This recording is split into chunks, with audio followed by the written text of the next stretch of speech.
As duas árvores no jardim. E Jesus entrou em Jerusalém no templo, e tendo visto tudo ao redor, como fosse já tarde, saiu para Betânia com os 12. E no dia seguinte, quando saíram de Betânia, teve fome. Vendo de longe uma figueira que tinha folhas, foi ver se nela acharia alguma coisa. E chegando a ela, não achou senão folhas, porque não era o tempo de figos. E Jesus, falando, disse à figueira: Nunca mais coma alguém fruto de ti.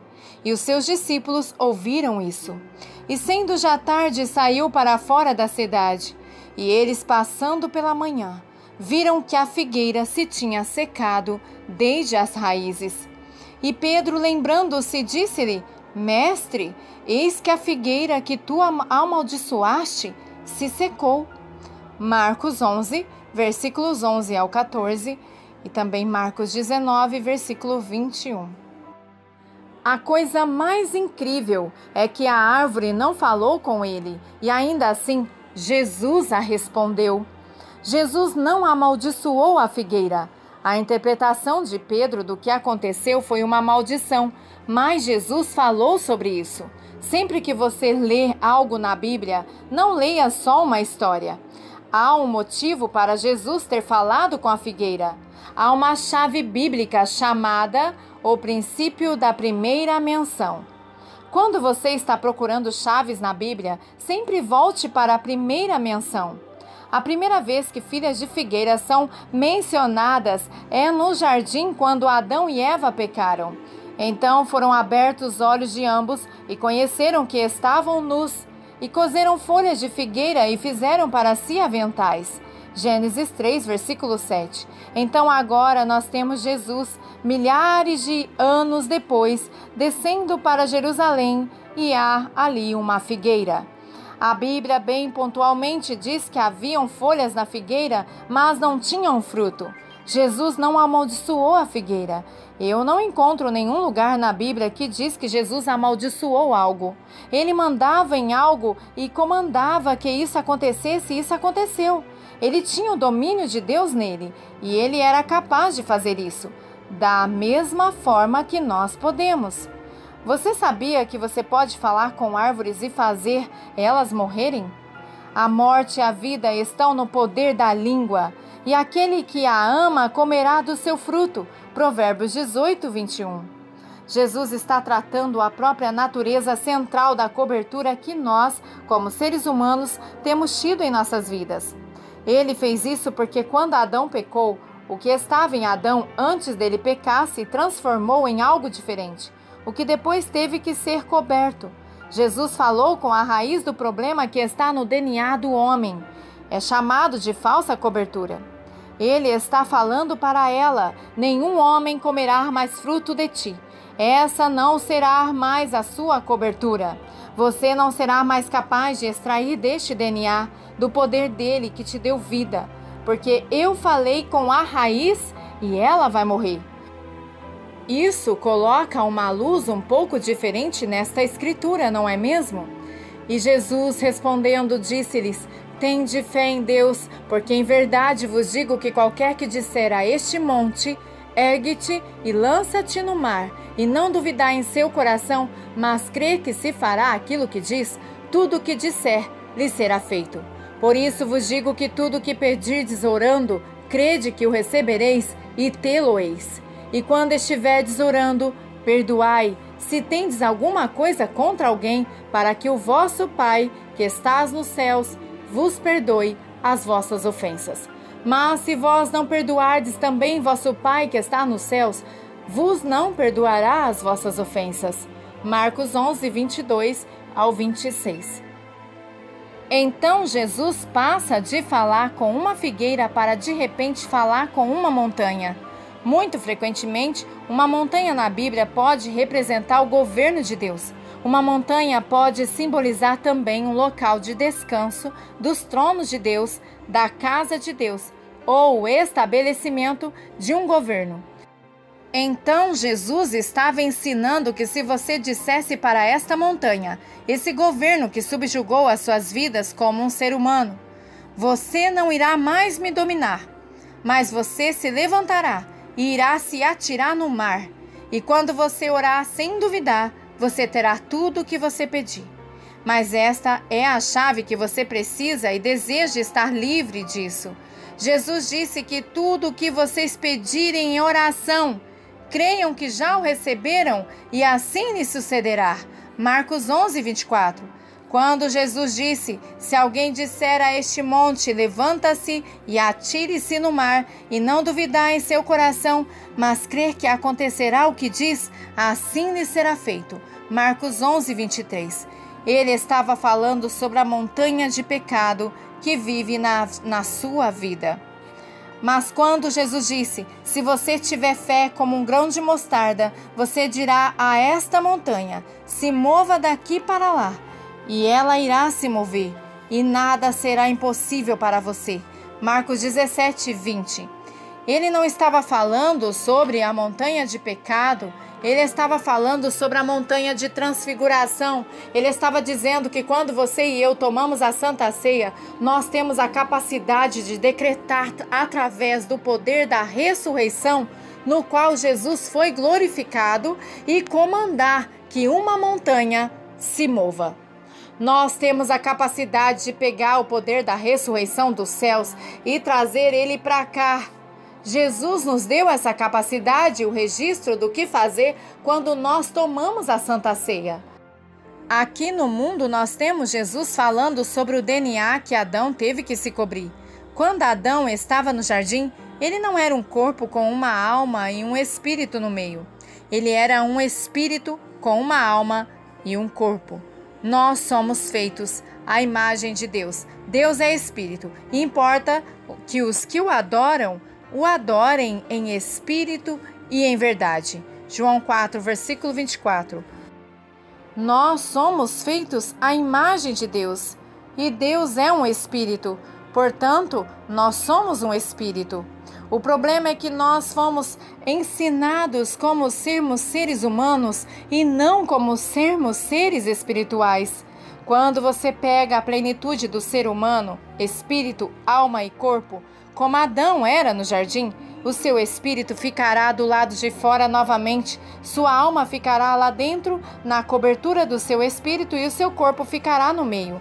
Então você será capaz de ir na dimensão espiritual e participar da arena invisível, não mais sendo subjugado por ela.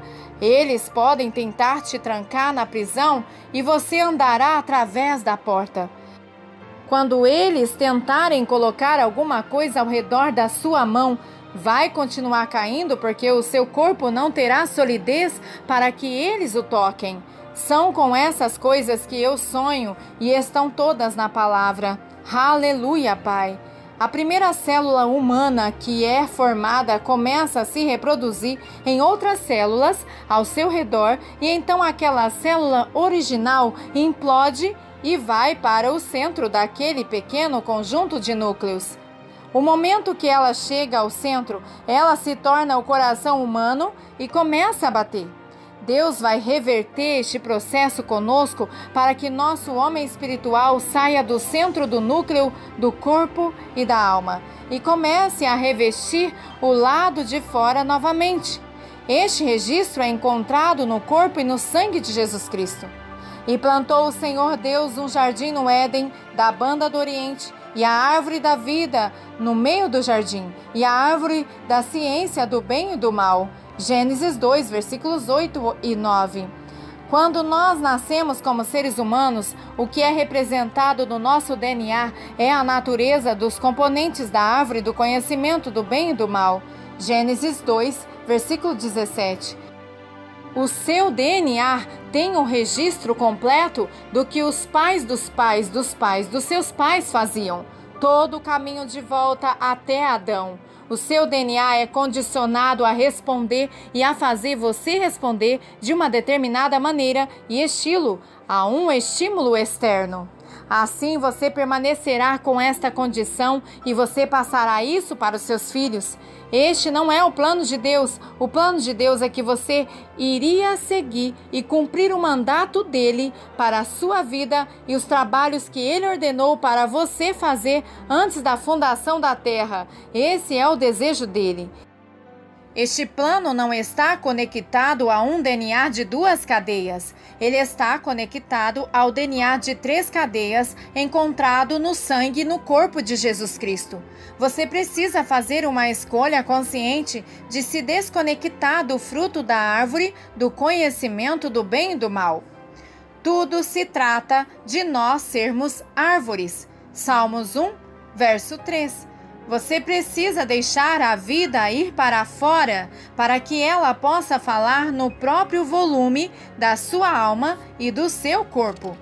Deixe a vida dizer: não mais eu irei catar e comer da sua árvore do conhecimento do bem e do mal. Não mais você será um fruto em minha vida. Eu tenho um registro diferente em meu espírito que irá me desenvolver em algo diferente. E havendo lançado fora o homem, pôs querubins ao oriente do jardim do Éden, e uma espada inflamada que andava ao redor, para guardar o caminho da árvore da vida. Gênesis 3, 24. Deus colocou querubins e uma espada flamejante que se moviam para todos os lados. Não era somente um querubim com uma espada se movendo de um lado para o outro. A Bíblia diz claramente que eram guardiões ou querubins, no plural, com uma espada flamejante. Então você tem 2 querubins, o que está lidando com as 2 cadeias do DNA nas quais nós existimos. Então você tem a cadeia do meio, a qual é a 3ª cadeia do DNA de Deus. Esta é a luz da glória dele que repousa em cristãos, que então possuem a capacidade de passar por esta espada para comer do caminho da árvore da vida. Isto é viver eternamente. O caminho da árvore da vida significa viver para sempre. O registro que habilita você e eu a viver para sempre está lá, após os 2 querubins e a espada, na árvore da vida. É caminho para a eternidade. O caminho de volta para a arena da dimensão do céu é através do corpo e do sangue de Jesus. O corpo de Jesus foi transfigurado na montanha, Mateus 17, 1 e 2, para nos dar testemunho. Isso significa que quando eu tomo do corpo dele e medito sobre ele, eu terei em mim a capacidade de tomar e de receber a mesma imagem. Quem tem ouvidos, ouça o que o Espírito diz às igrejas. Ao que vencer, dar-lhe-ei a comer da árvore da vida que está no meio do paraíso de Deus. Apocalipse 2, versículo 7. Como você irá triunfar a menos que você tome posse da realidade de viver como um ser diferente? Viver no lugar que a espada não pode te tocar, porque ela já está dentro de você. Isso não é formado com o conhecimento do homem através de entendimentos doutrinários. É formado através de experiências e revelações do desdobramento da sabedoria de Deus na palavra dele. Deus quer que nós mudemos. Subtítulo: A teoria do arrebatamento, vida eterna e viver para sempre. Ele disse essas coisas na sinagoga, ensinando em Cafarnaum. Muitos, pois, dos seus discípulos, ouvindo isto, disseram: Duro é este discurso, quem o pode ouvir? Sabendo, pois, Jesus em si mesmo que os seus discípulos murmuravam a respeito disso, disse-lhes: Isto vos escandaliza? Que seria, pois, se visseis subir o Filho do Homem para onde primeiro estava? O Espírito é o que vivifica, a carne para nada aproveita. As palavras que eu vos disse são Espírito e vida. Mas há alguns de vós que não creem, porque bem sabia Jesus, desde o princípio, quem eram os que não criam e quem eram os que haveriam de crer, de se entregar. E dizia: por isso eu vos disse que ninguém pode vir a mim, se por meu Pai lhe não for concedido.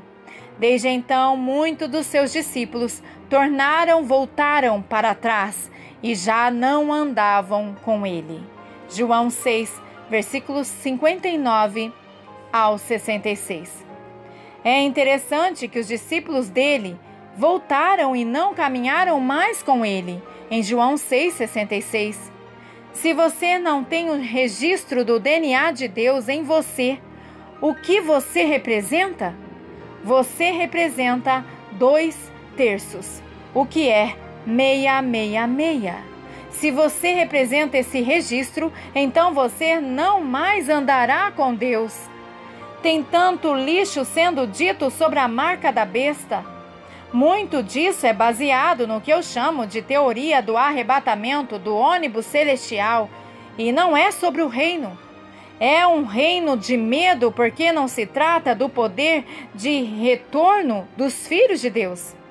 Você não encontra ninguém que ensina a teoria do arrebatamento falando sobre a ressurreição na vida de cada cristão ou da glória do Filho de Deus. Eu não acho a manifestação do reino na vida deles.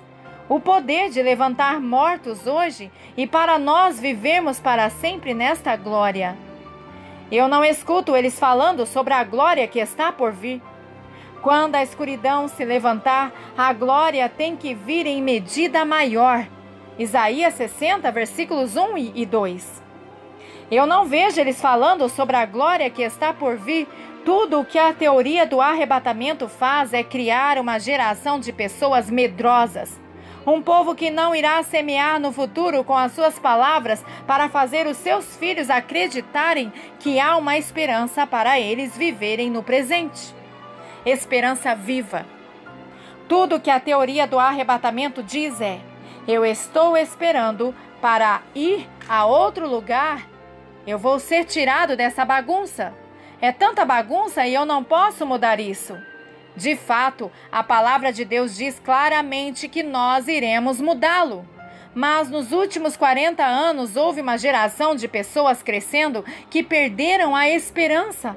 As pessoas jovens de hoje não têm esperança porque nós não semeamos esperança nos seus espíritos para que elas agarrassem isso com a expectativa que há algo melhor esperando por elas do que o que elas têm atualmente. É uma das coisas mais demoníacas que eu já vi na minha vida. Eu comecei a semear na vida dos meus filhos dizendo: há uma ressurreição vindo, do qual vocês farão parte. Há um poder que será liberado do céu e vocês verão isso com seus próprios olhos. Mesmo que eu tenha 195 anos de idade, eu verei também. Na verdade, eu vou viver para sempre, então estarei bem ao lado de vocês. Quando vocês forem glorificados, eu serei glorificado. Eu não quero que eles sejam levados. Eu quero que eles rompam. Eu não vejo em nenhum lugar na Bíblia aqueles que forem levados ganharão a recompensa no céu. Quem tem ouvidos ouça o que o Espírito diz às igrejas. Ao que vencer, dar-lhe-ei a comer da árvore da vida que está no meio do paraíso de Deus. Apocalipse 2, versículo 7. A quem vencer, eu o farei coluna no templo do meu Deus, e dele nunca sairá. E escreverei sobre ele o nome do meu Deus, e o nome da cidade do meu Deus, a nova Jerusalém, que desce do céu, do meu Deus, e também o meu novo nome. Apocalipse 3, versículo 12. Para aqueles que vencerem. Vencer não significa sair voando. Significa viver no poder da ressurreição, da glória do Senhor, hoje na face da terra. Essa é uma coisa controversa a se dizer, mas estou farto dessa baboseira religiosa que tem alimentado a igreja. Não é o reino. O reino é sobre te dar esperança para viver para o amanhã e sobre te dar uma esperança para morrer para o amanhã. Você pode imaginar como será estar num corpo que brilha? Isso me faz viver a minha vida com um preço que vale a pena ser pago. A marca da besta é algo muito interessante. A Bíblia diz que nós recebemos uma marca do lado de fora.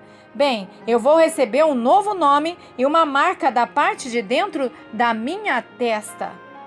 Você pode ter a sua se você quiser. Tudo o que você tem que fazer é pedir e ir lá pegar isso. Porque ele diz: a quem vencer, eu farei coluna no templo do meu Deus, e dele nunca sairá. E escreverei sobre ele o nome do meu Deus e o nome da cidade do meu Deus, a nova Jerusalém, que desce do céu, do meu Deus, e também o meu novo nome. Apocalipse 3, versículo 12. E onde nós conseguimos isso? No céu. A marca da besta será recebida por muitos que nos últimos dias deixarão de seguir a Cristo Jesus.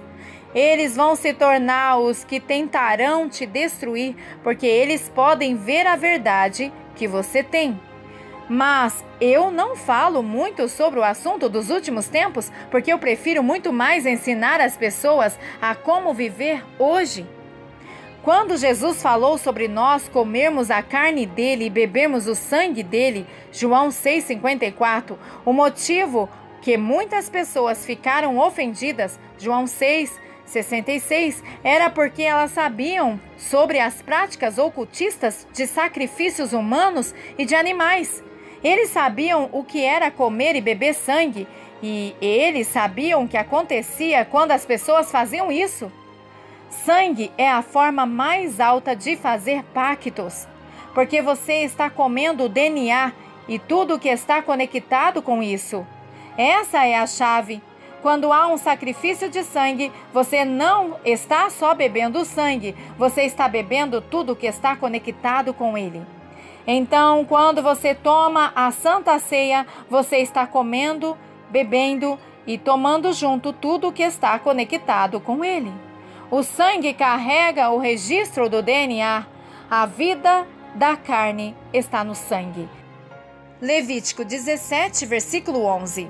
Há vida no registro do DNA, mas é o corpo que produz o registro. Um é o portador da vida, o outro produz o registro disso.